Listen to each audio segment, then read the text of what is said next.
pessoal, aqui é o Felipe Castanheira e hoje nós vamos falar sobre geometria plana.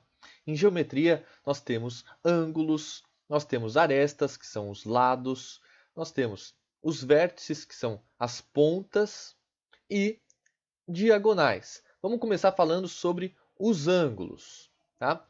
Então, um ângulo, normalmente, ele é representado em um círculo. Nem sempre, mas muitas vezes representado em um círculo. E aí você precisa saber que o círculo ele tem 360 graus, sendo que passa aqui pelo 90, por 180, 270 e 360. Esses são aqui os 4 quadrantes de um círculo. Um ângulo ele pode ser medido no sentido anti-horário, como a gente fez aqui. Normalmente, num círculo trigonométrico, se mede no sentido anti-horário, mas não tem problema nenhum se você quiser medir no sentido horário, tá? É só você saber, se for pedido para você mudar determinado ângulo no sentido horário ou anti-horário, saber que o sentido horário é igual ao do relógio e o sentido anti-horário é o contrário. Existem ângulos retos, que é quando o ângulo é igual a 90 graus. Existe ângulo agudo, quando o ângulo é um pouco menor do que 90 graus, ou muito menor que 90 graus, está aqui entre 0 e 90.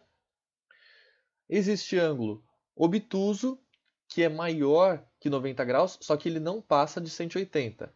Então, o ângulo obtuso está aqui entre 90 e 180. Vamos fazer aqui um exemplo para a gente entender melhor o ângulo agudo, o ângulo reto e o ângulo obtuso. Ligue os ângulos às suas respectivas classificações. Essa hora que você pode treinar. Pode pausar o vídeo e fazer aí as relações adequadas.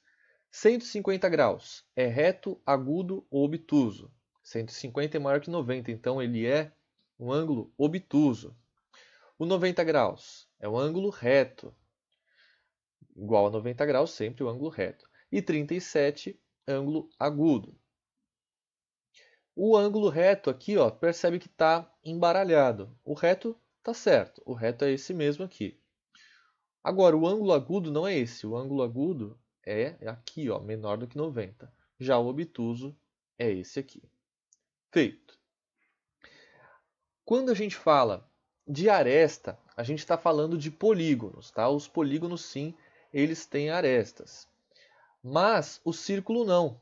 O círculo, ele tem a circunferência ao redor e tem o raio, que é do centro do círculo até a extremidade do círculo. Quando você mede a distância de um ponto até outro passando pelo centro do círculo, você tem o diâmetro. O diâmetro é o dobro do raio. Agora sim, vamos falar da relação das arestas com os ângulos. Percebe que, por exemplo, se eu tenho 3 lados, um polígono de 3 lados tem 3 ângulos, que é um triângulo. E, da mesma forma, um retângulo, um quadrilátero, né? O quadrilátero tem 4 lados, tem 4 ângulos. Falando melhor sobre os triângulos, nós temos 3 tipos. O equilátero, isósceles e escaleno. O equilátero ele tem os 3 lados iguais, por consequência, os 3 ângulos também são iguais. O isósceles ele tem 2 lados iguais e um diferente. Por consequência, tem 2 ângulos iguais e um diferente. Percebe aqui que o ângulo diferente ele é oposto ao lado diferente. Estou falando do lado aqui, mas é aresta o nome melhor a ser dado, tá? E o escaleno tem as 3 arestas diferentes, com a medida diferente. O ângulo também acaba sendo diferente. O triângulo equilátero, ele tem essa peculiaridade de ter os 3 ângulos iguais, então acaba que todos os ângulos têm 60 graus. Por quê? Porque a soma dos ângulos internos de um triângulo é sempre 180 graus. Isso aqui é bom anotar, tá? Você saber. A soma dos ângulos internos de um triângulo é sempre 180 graus. E aqui a altura de um triângulo equilátero, você consegue achar com essa fórmula. Essa fórmula aqui, ela ajuda bastante em vestibulares, em provas, concursos, porque acaba que você faz em menos tempo quando você sabe dessa fórmula. Se você não soubesse da fórmula, ainda teria como você achar, fazer algumas relações aqui para achar a altura. Porém, é importante saber essa fórmula. A altura é o lado vezes raiz de 3 dividido por 2. Raiz de 3, aproximadamente 1,7.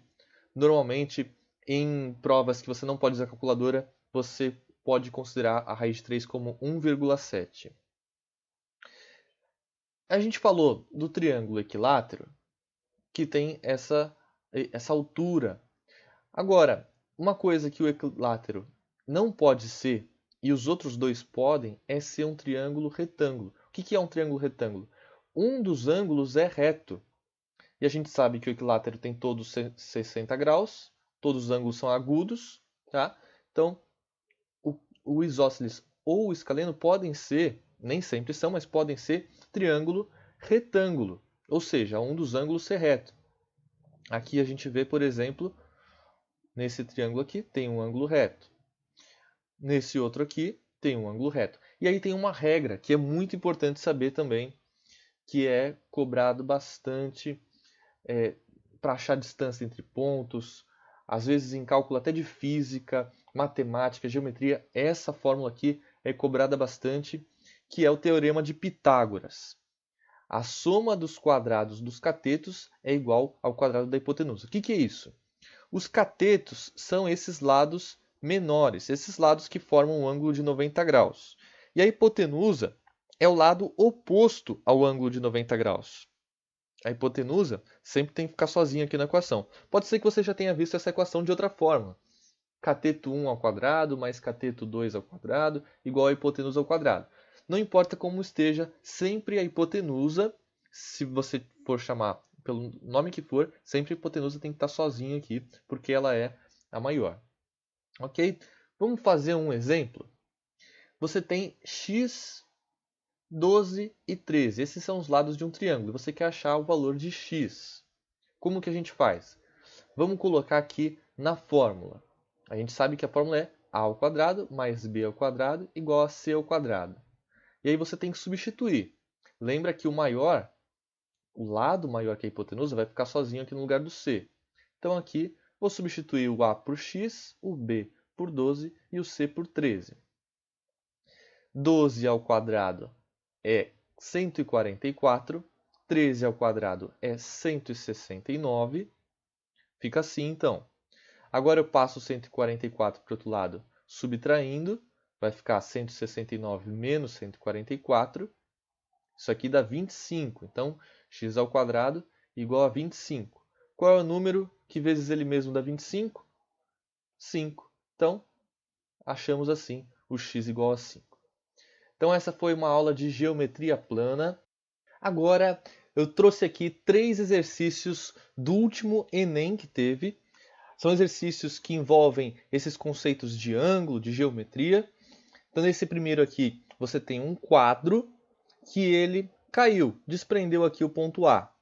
Então, eu quero saber quantos graus você vai precisar girar e para qual sentido para ele voltar ao normal. Se você quiser, você pode pausar o vídeo aí para saber um pouco mais sobre esse exercício. Nesse segundo, é para você saber qual a altura da ponte necessária para o caminhão conseguir passar com esses 3 círculos aqui, né? Esses 3 tubos. Então você precisa encontrar a altura total desses 3 círculos, somar com o tamanho do caminhão e ainda com a margem de erro que tem aqui. Ainda essa semana eu trago a resolução desses exercícios aqui. E nesse exercício 156, você vai precisar de um pouco de noção de trigonometria para resolver. Porém, eu também vou trazer a resolução aqui ainda essa semana. Tente fazer, mesmo que você não saiba, mesmo que você não acerte, não se preocupe, porque é assim que você aprende. Exercitando, treinando, rumo à sua aprovação no vestibular ou a prova que você vai fazer. Tá bom? Um abraço a todos e tchau!